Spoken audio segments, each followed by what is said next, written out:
Welcome back to Outside Views. Today we're diving into something that's becoming harder to deny, even for the most enthusiastic flag-waving Westminster warrior. The United Kingdom is suffering from a persistent and deeply damaging loss of reality. No, not just since Brexit, but Brexit is where this national detachment reached its most theatrical peak.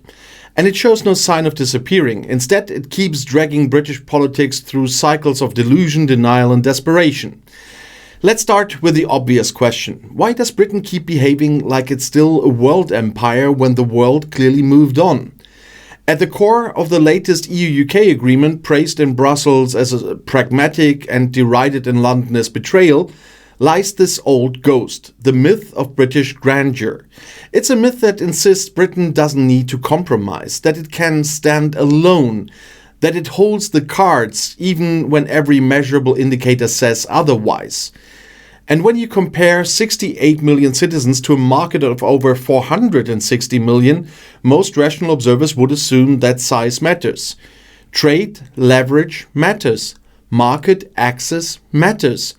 But in Westminster's echo chambers and on the front pages of certain tabloids, reality isn't determined by economics. It's determined by sentiment. And that sentiment says Britain always wins, even if it doesn't. The reaction to the new strategic partnership between the UK and the EU makes that painfully clear. Instead of celebrating potential stability, conservative backbenchers cry capitulation. Right-wing commentators bellow about betrayal, and Reform UK's Nigel Farage practically declares national mourning. And it doesn't seem to matter that the deal improves trade. It doesn't matter that it eases border controls. It doesn't even matter that British tourists might finally escape airport purgatory thanks to the reintroduction of e-gates. To those still trapped in the Brexit bunker, any cooperation with the EU is surrender. And Prime Minister Keir Starmer, he walks a tightrope trying to sound optimistic about the agreement while throwing cold water on any dreams of deeper reintegration. He talks about pragmatism, not ideology. But every time Labour gestures towards European alignment, on food standards, on security, or even on youth mobility, it stirs outrage from Brexit traditionalists. And instead of standing firm, Labour retreats. Take the youth mobility scheme. It's a modest proposal, a 2 or 3 year arrangement to allow people under 30 to work or study across the channel. It's limited in scope, it's conditional, it's entirely visa-based. And yet, you'd think Starmer just rolled out the red carpet for another wave of EU bureaucrats if you read some of the headlines. And once again, political instincts outweigh policy logic.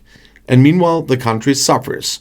Trade barriers are still in place. And small businesses struggle with customs red tape, and fishermen still find their catch rotting before it reaches market.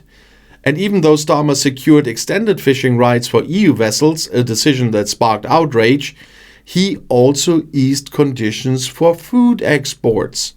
And British supermarkets facing supply issues welcome this. British farmers welcome it. But the nationalist narrative drowns them out. The truth is, Britain didn't just leave the EU, it tried to leave reality. It attempted to replace complex interdependence with simple slogans. And now, 5 years later, the damage is clear. A stagnant economy, weakened international influence, and perhaps most tragically, a political elite still pretending that flags and speeches matter more than results. European leaders aren't blind to this. Brussels negotiators know that today's British enthusiasm for partnership may evaporate with the next election. And that's why they've structured the new agreement with cautious optimism and yearly reviews. They've seen this movie before. From the Windsor Framework to the Northern Ireland Protocol, every step towards sanity risks becoming another Brexit battleground. And make no mistake, the reality distortion field extends far beyond trade. It infects migration debates too. Starmer wants to reduce net migration, even as Britain's healthcare system gasps for breath. Even as tech firms warn, about skill shortages, even as care homes plead for staff. The rhetoric says take back control. The reality says please send more help. It's a contradiction Britain hasn't resolved because doing so requires political courage, and political courage has been in short supply. The Brexit promise was built on illusions. Illusions of control, illusions of independence, illusions of restored glory. But illusions don't fund public services. They don't pay for imports. They don't fix broken supply chains. And illusions certainly don't impress international investors. And that's why, as other countries rebound post-pandemic, the UK continues to lag. Productivity is stagnant, business investment is weak, and while the government celebrates minor deals with India or Australia, it ignores the glaring truth. 40% of British exports still go to the EU. That's double the share of the US.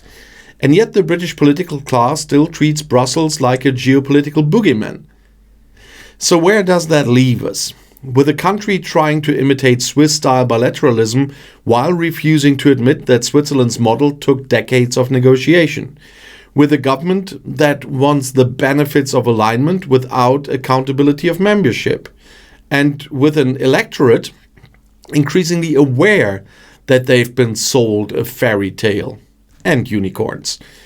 The Brexit island isn't just isolated geographically, it's isolated intellectually. The EU, for all its flaws, has moved on. It's planning climate strategy, defense cooperation, trade expansion. The UK, meanwhile, is still debating whether letting French fishermen catch cod is an act of treason.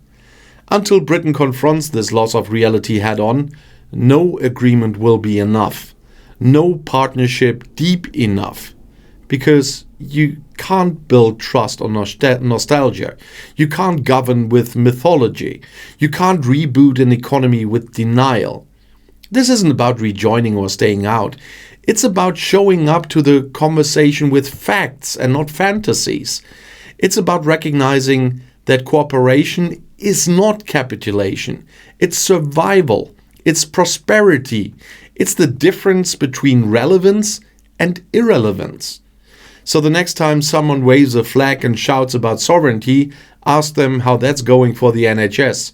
Ask them what sovereignty means when you're stuck in customs. Ask them if pretending to be an empire feels better than actually delivering a working country. Because sooner or later, reality catches up. And when it does, the Brexit island will have to decide, face the facts or sink beneath the weight of its own delusions. So thanks for watching Outside Views for a very honest one. And if you found this video insightful, make sure to subscribe, leave a comment and share it with others. We will keep covering what others won't, with facts, clarity and a healthy dose of reality. Until next time, and the next video is right here in the end screen next to a video of one of my newest channel. I'll see you there. I'll be back.